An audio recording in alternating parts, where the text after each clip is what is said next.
Bapak Ibu sekalian, terima kasih atas kesempatan ini dan secara khusus untuk komunitas Keraiman Ilahi dari Katedral Medan. Terima kasih kesempatannya. Mungkin beberapa dulu pernah ketemu waktu ada acara latihan doa di Medan ya. Salam ketemu lagi. Saya dari komunitas di Verbum dan sekarang kita juga punya aplikasi namanya iGereja Indonesia. Saya akan post di chat, Bapak Ibu silakan download. Ini bukan hanya berisi kitab suci dan bacaan misa, tetapi kitab sucinya pun ada penjelasannya. Jadi Bapak Ibu, sebelum Bapak Ibu bertanya sudah dijawab ya.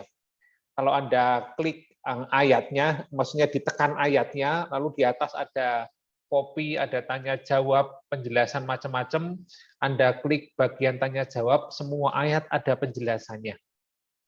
Dan banyak lagi menu-menu, silahkan dieksplor. Ini akan kita menjadikannya sebagai gereja digital ya. Sekarang ini sudah selesai, akan kita pakai sebagai crowdfunding. Jadi bagi paroki-paroki, gereja-gereja yang mau menggalang dana bisa lewat iGereja. Nanti semua saldo sumbangan itu kelihatan saldonya berapa di situ. Seperti kita punya saldo di OVO atau di Gojek semua kelihatan, sehingga semua orang tahu berapa yang didapat ya. Silahkan di-download dan dipromosikan ke saudara-saudara, ke teman-teman supaya memakai karena aplikasinya juga gratis. Nah, saya akan share screen. Sudah kelihatan belum ya? Sudah. Sudah ya. Oke, terima kasih ya. Hari ini kita akan melihat bersama-sama mengenai hidup berkeluarga sebagai jalan kekudusan. Ini juga suatu yang baru. Saya mau berbagi di sini kepada Bapak Ibu sekalian suatu kesadaran baru, pemahaman baru, dan nanti moga-moga bisa segera kita wujudkan sebagai pelayanan yang diberikan oleh KDV, Komunitas di Verbum bagi gereja, yaitu pelayanan tentang hidup berkeluarga. Selama ini semua program yang kita punya, yang Bapak Ibu bisa lihat di layar iGereja, entah di layar depan maupun di menu belajar. Juga kalau komunitas-komunitas mau memasang iklan, silahkan, ya semua gratis di situ. Nah, semua program yang kita punya selama ini, entah itu kursus kitab suci, entah itu latihan doa, entah itu retret, entah itu pertemuan mingguan. Nah, kita punya pertemuan mingguan 3 kali seminggu. Semuanya adalah pengolahan pribadi, saya sebagai pribadi untuk bertumbuh, untuk menjadi lebih baik lagi. Dan ini yang kita gulati selama beberapa tahun. Dalam perjalanan waktu kita punya kesadaran yang baru bahwa saya tidak hanya mau bertumbuh menjadi baik seorang diri dan nanti berdampak bagi keluarga, tetapi kita mau bertumbuh secara bersama-sama sebagai suami istri, sebagai orang tua, sebagai anak. Ini yang mau kita tawarkan sebagai pelayanan yang baru di tahun depan ya 2022. Pelayanan pertumbuhan di dalam keluarga, sebab keluarga adalah dan hidup berkeluarga adalah jalan kepada kekudusan. Hidup di dalam keluarga itu sendiri adalah jalan kekudusan. Nah, inspirasi kitab suci yang akan kita lihat bersama-sama pada malam hari ini dari surat Rasul Paulus yang pertama kepada Timotius bab 5 ayat 8. Tetapi jika ada seorang yang tidak memeliharakan sanak saudaranya, apalagi seisi rumahnya, orang itu murtad dan lebih buruk daripada orang yang tidak beriman. Bagi orang yang beriman, bagi orang yang rajin beribadah, tetapi tidak memelihara, tetapi menelantarkan saudaranya sendiri, apalagi seisi rumahnya, orang itu dianggap sebagai orang murtad dan bahkan lebih buruk daripada orang yang tidak beriman, yang sibuk dengan perkara-perkara rohani, yang rajin dengan segala macam ritual dan hidup beragama, tetapi menyepelekan, tidak memelihara sanak saudaranya, membuat mereka terlantar, itu adalah orang yang buruk, bahkan orang yang jahat. Nah, Bapak, Ibu, dan saudara-saudari terkasih, memang di dalam gereja kita lama sekali penghargaan dan penghormatan bagi hidup berkeluarga itu sangat kecil. Ya, buktinya apa? Mudah buktinya. Kalau kita memperhatikan Santo Santa, para kudus, beato dan beata, siapa mereka? Mereka adalah paus, mereka adalah uskup, mereka adalah imam, mereka adalah biarawan, biarawati. Adakah orang awam? Ada. Tetapi mereka, orang awam itu adalah seorang janda, Elizabeth dari Hungaria, seorang duda, ya, Franciscus Borgias, dan contoh-contoh yang lain lagi. Sementara seorang bapak keluarga suami istri jarang kita temui, kita ketahui bahwa mereka dijadikan sebagai kudus. Ya. Baru tahun 2002, pasangan suami istri, yaitu Luigi Beltram Quattrochi dan Maria Corsini, yang menikah tahun 1921 di gereja Basilika Maria Maggiore, berdua diangkat, ditetapkan oleh Yohanes Paulus yang kedua sebagai beato dan beata. Ya, itu pertama kali. Dan saya lupa tahun berapa oleh Paus Fransiskus, yaitu Louis Martin dan Mary Ashley Guerin, orang tua dari Santa Teresa Lise, juga diangkat, ditetapkan sebagai santo dan santa. Sangat sedikit dan sangat baru pada abad ini. Gereja, bahkan kita, umat beriman yang menikah, sungguh sangat jarang menghargai, menghormati hidup perkawinan sebagai jalan kekudusan. Yang dianggap jalan kudus adalah imam, biarawan, biarawati, paus, uskup, para martir, pujangga gereja. Mereka adalah model kekudusan. Sementara suami istri dianggap itu terlalu duniawi, dianggap tidak sebagai jalan kekudusan dan sebagainya. Maka ini, praktek ini, pandangan ini yang mau diluruskan ketika gereja menetapkan dua orang ini dalam kehidupan mereka sebagai suami istri, ya, dalam kehidupan mereka sebagai suami istri di dalam keluarga, bahkan keluarga yang ditempuh oleh mayoritas anggota gereja. Dengan hidup berkeluarga kita menempuh, mengalami kehadiran Allah, dan kita menapaki jalan kekudusan. Nah, Bapak, Ibu, dan saudara-saudari terkasih, saya bersyukur, saya berterima kasih kepada kedua orang tua atas kesetiaan mereka, atas ketekunan mereka, atas bagaimana mereka berpegang pada janji sebagai suami istri, sebagai orang tua saya, orang tua kami. Sungguh bahwa hidup mereka sebagai orang tua, sebagai suami istri adalah kesaksian yang sangat unggul, kesaksian iman yang sangat unggul bagi kami anak-anak.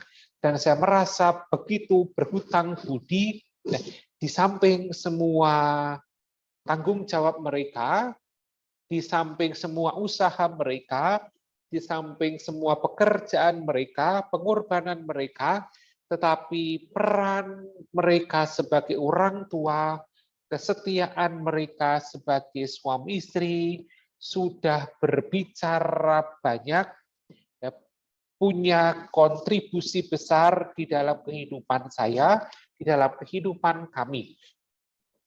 Kehadiran mereka sebagai suami istri menjadi pewartaan, menjadi berita sukacita kehadiran Allah. Bapak Ibu sekalian yang sudah menikah tentu masih ingat janji ini. Ketika menikah mengucapkan janji ini. Di hadapan imam dan para saksi, saya menyebut nama diri sendiri, laki-laki dan perempuan, menyatakan dengan tulis ikhlas bahwa menyebut nama pasangannya yang hadir di sini mulai sekarang menjadi suami atau istri saya. Saya berjanji setia kepadanya dalam untung dan malang, dan saya mau mencintai dan menghormatinya seumur hidup. Demikianlah janji saya demi Allah dan Injil suci ini. Dan Bapak, Ibu, dan saudara-saudari terkasih, kehidupan perkawinan ditopang oleh janji. Kehidupan perkawinan itu ditopang oleh janji. Saya sebagai anak, saya merasa aman bahwa orang tua saya berpegang pada janji. Mereka senantiasa berpegang pada janji. Saya bisa mengandalkan mereka. Kenapa? Karena mereka berpegang pada janji. Ketika ada persoalan, ketika ada ketidakcocokan, ketika ada badai yang menghantam keluarga, apa yang bisa diandalkan? Satu-satunya yang diandalkan adalah janji.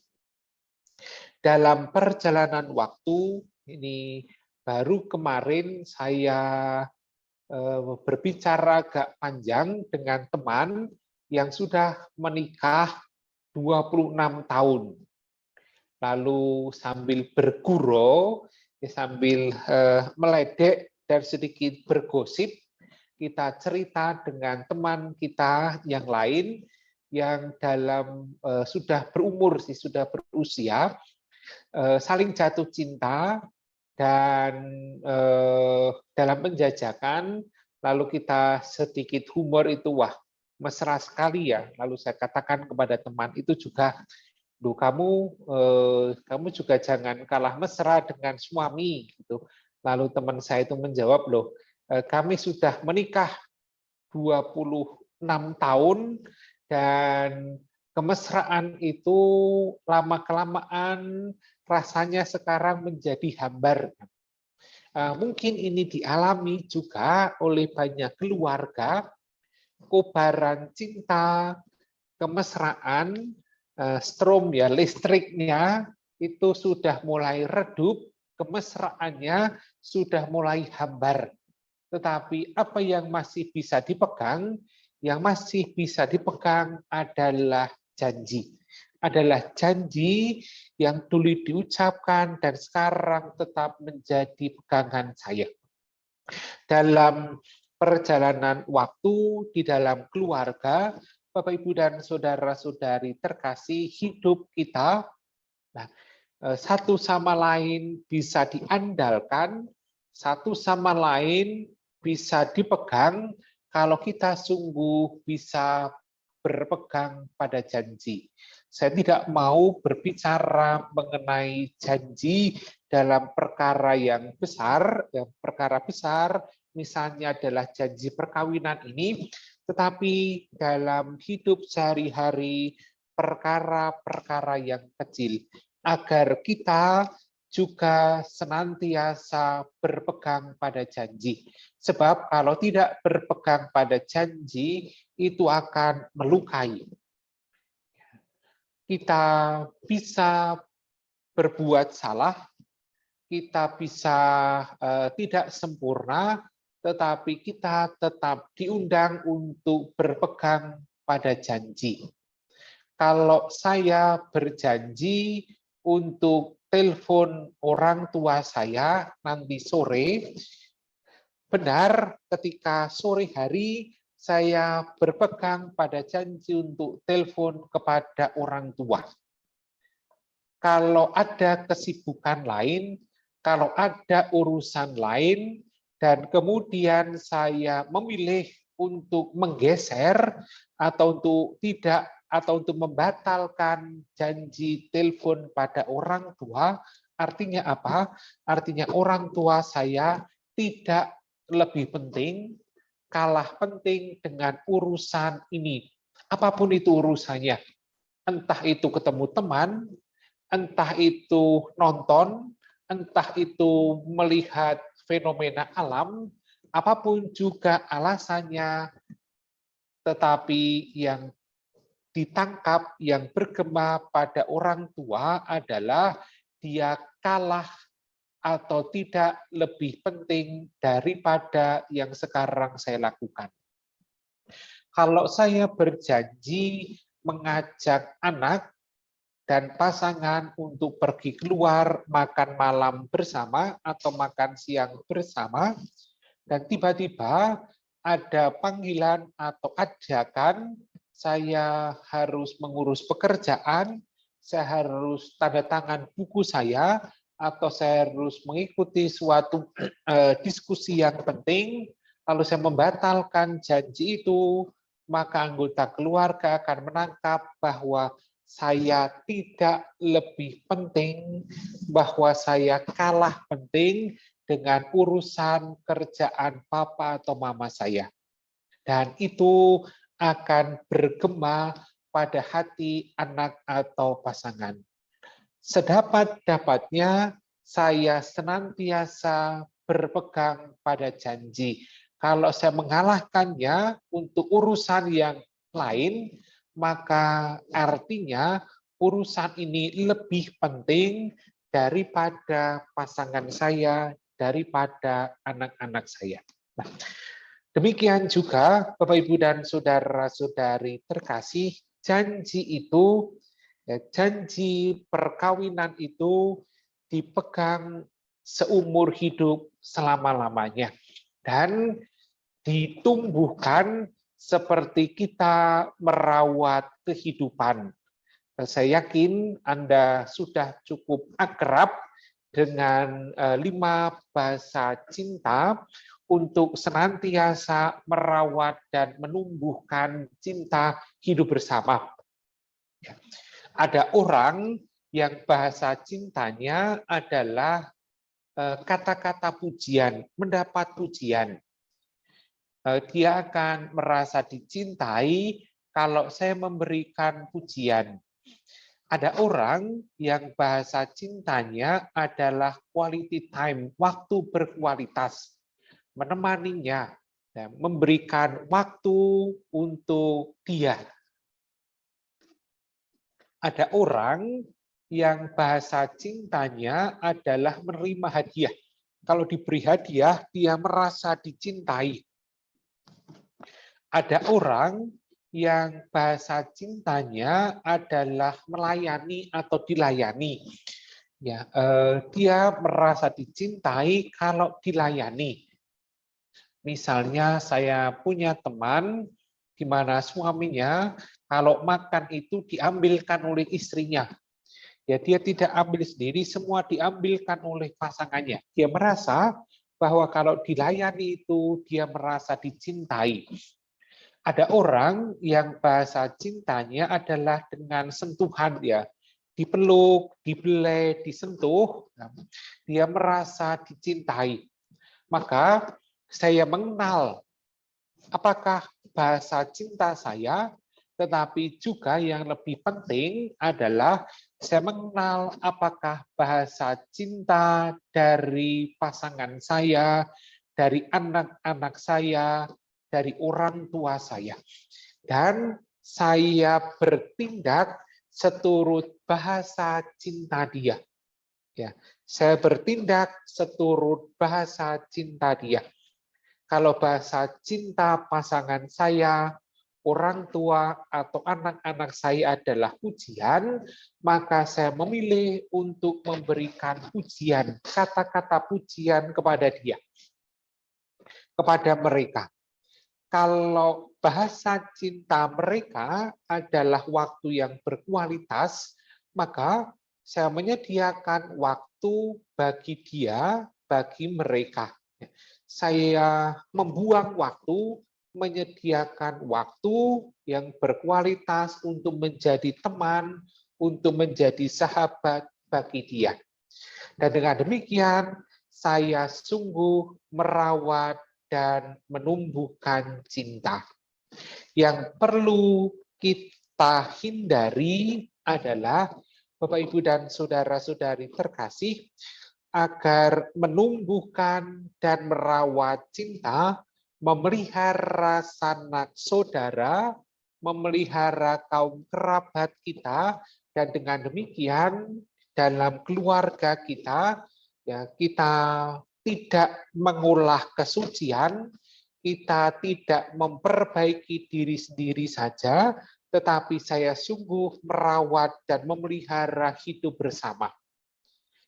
Hal-hal yang perlu dihindari adalah sikap yang kurang menghargai anggota keluarga kita. Apa contoh dari sikap kurang menghargai?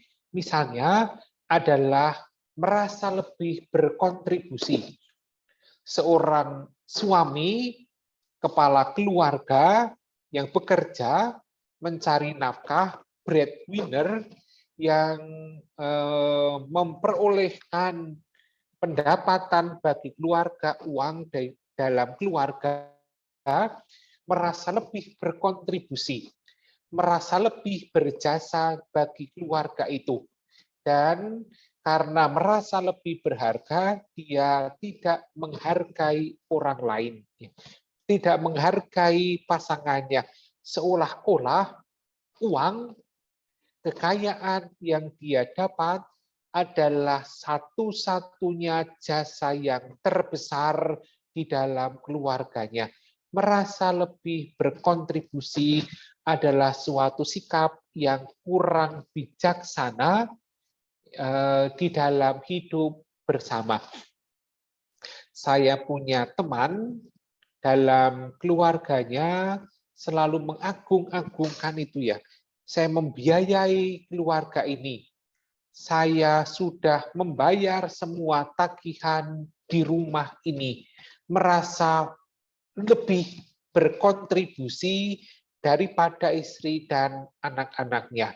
Padahal kita semua memiliki peran yang sama sebagai suami, sebagai istri, sebagai anak-anak, sebagai orang tua, sama-sama kita berperan menyumbang bagi hidup bersama kita. Yang kedua adalah dalam istilah bahasa Jawa itu nyungu ke dalam. Sungu itu adalah tanduk cula, seperti badak bercula satu atau sapi yang ada culanya yang keluar. Ini nyungu ke dalam adalah menusuk ke dalam. Kadang-kadang, dan semoga tidak terjadi kepada kita, kita mendapati orang-orang yang begitu manis kepada orang lain, tetapi menusuk bagi orang sendiri. Sangat perhatian kepada orang lain, tetapi rewel dengan keluarga sendiri. Ini yang kita sebut sebagai istilahnya adalah nyungu ke dalam, culanya itu menusuk ke dalam. Dan sungguh adalah orang-orang yang melukai di dalam hidup berkeluarga. Ada orang yang terlibat di dalam banyak pelayanan, pergi ke sana kemari di tempat-tempat yang jauh, memberikan perhatian kepada orang-orang lain, tetapi di dalam keluarganya bersikap sangat otoriter, sangat kasar, sangat dominan, ya, orang yang menusuk ke dalam, tidak memelihara anggota keluarganya sendiri. Lalu contoh yang ketiga adalah merendahkan pasangan di depan orang lain. Kadang-kadang kita tidak menghargai pasangan kita dengan melecehkannya di depan orang lain. Ya, saya beberapa kali ketemu dengan orang yang semacam ini. Seorang pengajar, seorang aktif di dalam gereja, sering memimpin dan memberikan entah itu renungan, entah itu pengajaran ke sana kemari ya.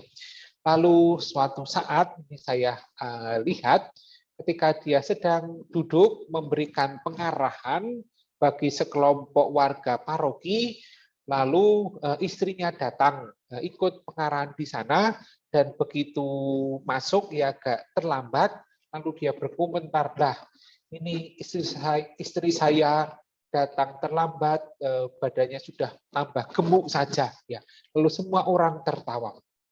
Dan ibu itu, istri itu terluka, dilecehkan di depan orang lain. Kadang-kadang sadar atau tidak sadar, waktu kita ada acara bersama, makan bersama, perkumpulan bersama, dan ada orang-orang yang hadir bersama-sama, kita melecehkan, merendahkan pasangan kita secara fisik maupun menyebut sifat-sifat buruknya di depan orang banyak. Kita merendahkan dan melecehkannya, tidak menghargainya, tidak memelihara sanak kerabat, dan dengan demikian tidak menunjukkan tanda beriman. Bapak, Ibu, dan saudara-saudari terkasih, di dalam keluarga memang kadang-kadang kita menemui suatu relasi yang unik, yaitu antara cinta dan benci.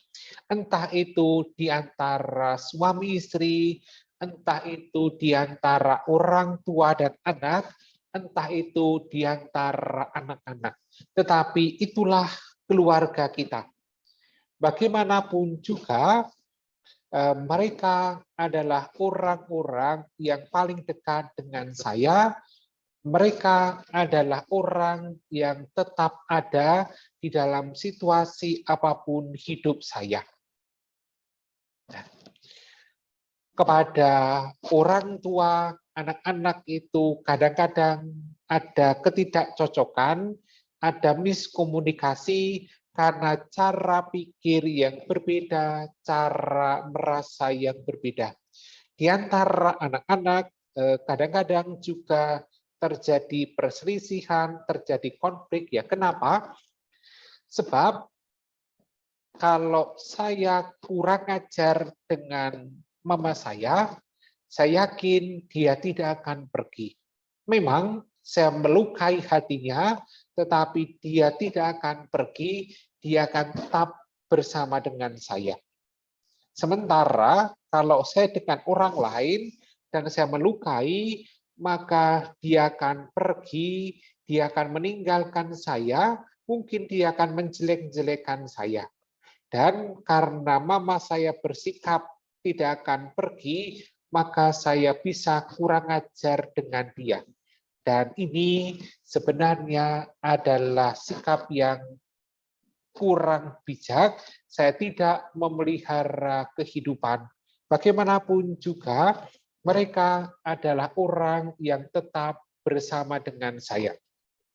Bapak, Ibu, dan saudara-saudari terkasih, bersyukur bahwa kita hidup di dalam keluarga, kita punya keluarga. Mereka adalah komunitas natural. Sementara masyarakat, apa bedanya keluarga dan masyarakat? Ya, masyarakat adalah komunitas sosial. Keluarga adalah komunitas alamiah. Masyarakat adalah komunitas yang diciptakan, yang dibentuk, atau komunitas sosial. Di dalam keluarga, saya boleh salah. Di dalam masyarakat, saya tidak boleh salah. Kalau saya salah di dalam keluarga, saya akan dididik, saya akan dimaklumi, saya akan dilindungi, saya akan didukung, saya akan didampingi, saya akan dikembangkan. Sementara di dalam masyarakat, kalau saya salah, maka saya akan dihukum, saya akan dicela, saya akan disingkirkan, saya akan dibuang. Keluarga sungguh adalah kehangatan yang paling hangat, penerimaan yang paling utuh, kelompok yang begitu berjasa di dalam hidupku. Apa yang saya pelajari di dalam keluarga, itu yang saya praktekkan di dalam masyarakat, di dalam komunitas sosial. Keluarga sungguh menjadi tempat yang sangat istimewa di dalam kehadiran kita di dunia. Jangan menyia-nyiakan keluarga, jangan menjadi kurang ajar di dalam keluarga, sebab mereka sungguh adalah komunitas yang begitu berharga di dalam hidupku. Bahkan ketika salah pun, saya tetap dirangkul, saya tetap dicintai, saya tetap didukung, saya tetap dihargai di dalam keluarga. Dan itu tidak mungkin saya dapatkan di dalam masyarakat. Kalau kesalahan-kesalahan itu saya lakukan di dalam masyarakat, mereka akan membuang saya, mereka akan menghukum saya. Tetapi justru karena masyarakat bersikap demikian, maka saya lebih hati-hati. Saya lebih bersikap manis, saya lebih bersikap baik kepada orang lain, sementara kepada anggota keluarga, di mana saya tetap mendapat cinta meskipun salah, saya justru menjadi entah namanya kurang ajar, entah itu menyepelekan, entah itu menyia-nyiakan, entah itu tidak menghargainya, melecehkan dan merendahkan, suatu yang ironis. Dan tentu ini bukan suatu sikap iman memelihara di dalam keluarga. Bapak, Ibu, dan saudara-saudari terkasih, kadang-kadang dalam hidup berkeluarga, relasi dengan keluarga besar tidak semuanya berjalan dengan mudah. Tetapi apapun juga, ya, khususnya kepada ibu, kepada mama, yang diminta dari kita adalah sikap untuk mencintai. Di dalam gereja, atau istilah yang dipakai di dalam gereja, kita mencintai gereja seperti ibu kita. Lama sekali saya sulit memahami kenapa gereja digambarkan seperti seorang ibu dan bukan seorang ayah ya. Seperti ibu gereja, mencintai gereja sebagai ibu kita.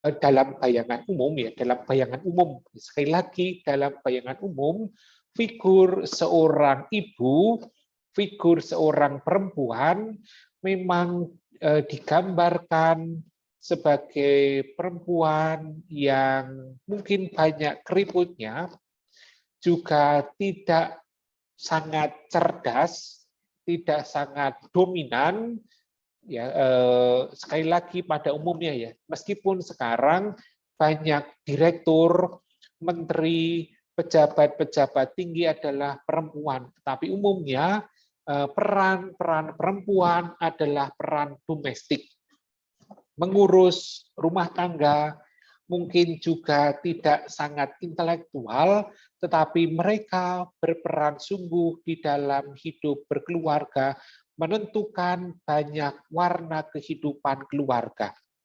Dan kita selalu sedih kalau melihat beban ibu yang semakin bertambah banyak, kerut-kerut wajahnya yang semakin banyak, dan seringkali kita bertengkar dengan ibu karena banyak sekali kesalahpahaman. Dan kita lebih berani kurang ajar kepada ibu daripada kepada ayah. Merekalah yang dengan kebesaran hati lebih banyak menanggung penderitaan di dalam keluarga yang tampak dengan ubahnya yang semakin banyak dan kerut-kerut wajahnya. Membutuhkan cinta kita.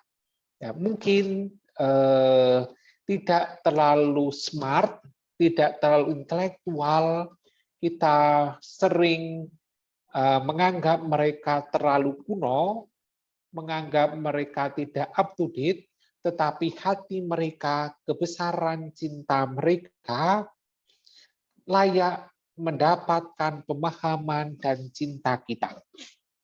Kepada ayah, kita memahaminya.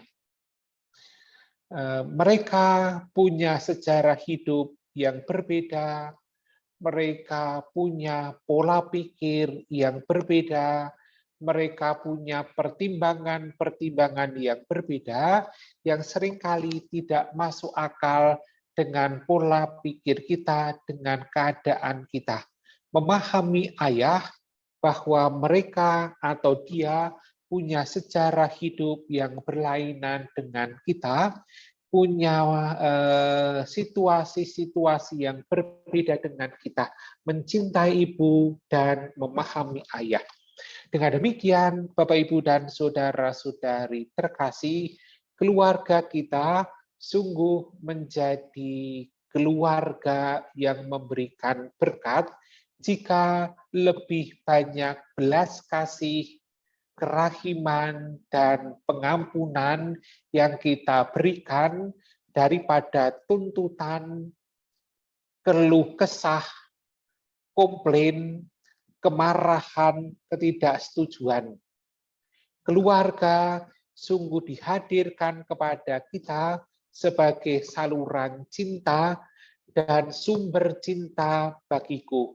Maka saya memberikan lebih banyak penghargaan yang lebih banyak, pemahaman yang lebih banyak, pengertian yang lebih banyak, syukur yang lebih banyak atas apa yang saya terima dan saya alami di dalam keluarga, dan dengan demikian sungguh saya menjadi berkat bagi keluargaku dan keluarga menjadi berkat di dalam hidupku. Menapaki jalan kerahiman ilahi adalah menapaki memberikan cinta yang semakin besar, syukur yang semakin besar, pemahaman yang semakin besar, pertama-tama bagi anggota keluargaku sendiri. Dan dengan demikian kita akan didapati sebagai orang-orang yang beriman karena kita sungguh memelihara keluarga kita dengan seluruh apa yang saya punya, bermanis kepada mereka, lembut kepada mereka, dan tidak taringnya itu masuk ke dalam, tanduknya itu justru melukai anggota keluarga sendiri. Amin. Amin. Baik. Sangat mengena sekali ya, Romo. Baik, Bapak Ibu, silakan bagi yang ingin bertanya, bisa di chat ya. Nanti kami akan bacakan. Romo, ada pertanyaan dari Bapak Antonius Lee. Romo yang baik, saya ingin bertanya, ada seorang teman yang Katolik yang telah berpisah dengan pasangannya karena ketidakcocokan dan sudah berlangsung lama. Lantas kemudian menikah lagi. Secara adat dengan pasangan lainnya. Pertanyaannya, apakah perkawinan adat tersebut sah menurut Katolik? Dan apakah orang yang tadi itu bisa menyambut komuni kudus? Demikian, Romo, pertanyaannya. Ya, ada beberapa jawaban. Jawaban yang pertama berkaitan dengan hukum. Berkaitan dengan hukum dulu ya. Kita jawab yang paling mudah berkaitan dengan hukum. Kalau suami dan istri sudah menikah, kemudian dalam perjalanan waktu, ya, sungguh seharusnya tidak terjadi dan pasti tidak diharapkan, tetapi kadang-kadang dengan jumlah yang sangat sedikit ya, dengan jumlah yang sangat sedikit, ada keluarga-keluarga, sekali lagi dengan jumlah yang sangat sedikit, ada keluarga-keluarga yang terpaksa harus terpisah atau berpisah. Selama tidak ada ikatan perkawinan baru, hak dan kewajiban mereka sebagai anggota gereja sama sekali tidak berkurang. Artinya, mereka tetap boleh menerima sakramen-sakramen. Ada orang tua dari teman saya berpisah, lalu istrinya ikut anaknya perempuan, ayahnya, suami ikut anak laki-laki ya. Mereka tidak menikah, cuman kalau di rumah sering perang mulut lalu berpisah gitu. Nah, mereka tidak kehilangan hak sebagai anggota gereja, tetap bisa terima komuni dan sebagainya. Itu yang pertama. Yang kedua, mereka kehilangan hak sebagai anggota gereja kalau ada ikatan perkawinan baru yang tidak sah. Laki-laki dan perempuan menikah dan kemudian dengan alasan tertentu mereka terpisah, suami menikah lagi, tetapi istri ini tidak menikah lagi, maka si istri tidak kehilangan haknya sebagai anggota gereja. Dia tetap bisa terima komuni. Bagaimana dengan suaminya yang menikah lagi? Suaminya yang menikah lagi, dan kalau pernikahannya itu tidak sah, maka dia kehilangan hak sebagai anggota gereja, tidak bisa terima komuni lagi. Dan dalam kasus-kasus tertentu, nanti mereka bisa mendapatkan yang disebut sebagai kemurahan rohani, tetapi ini harus diproses dulu ya. Begitu dulu jawaban saya. Baik. Semoga bisa menjawab pertanyaan Pak Antonius. Bapak Ibu mungkin ada yang mau bertanya lagi? Satu pertanyaan lagi.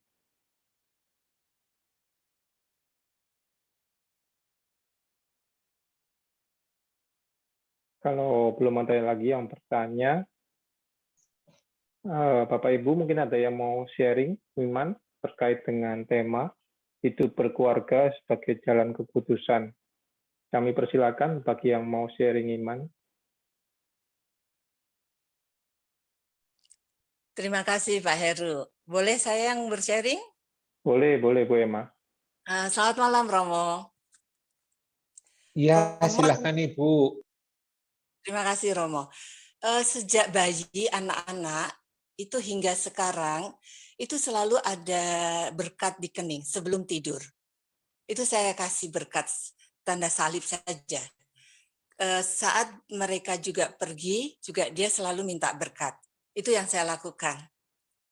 Sebagai ortu, khususnya saya sebagai ibu, saya tidak pernah memaksa anak-anak berdoa bersama. Kalau ada waktu, ayo berdoa. Kalau tidak, ya doalah sendiri. Itu tidak masalah buat saya. Ada waktu mereka melihat saya berdoa di jam-jam tertentu.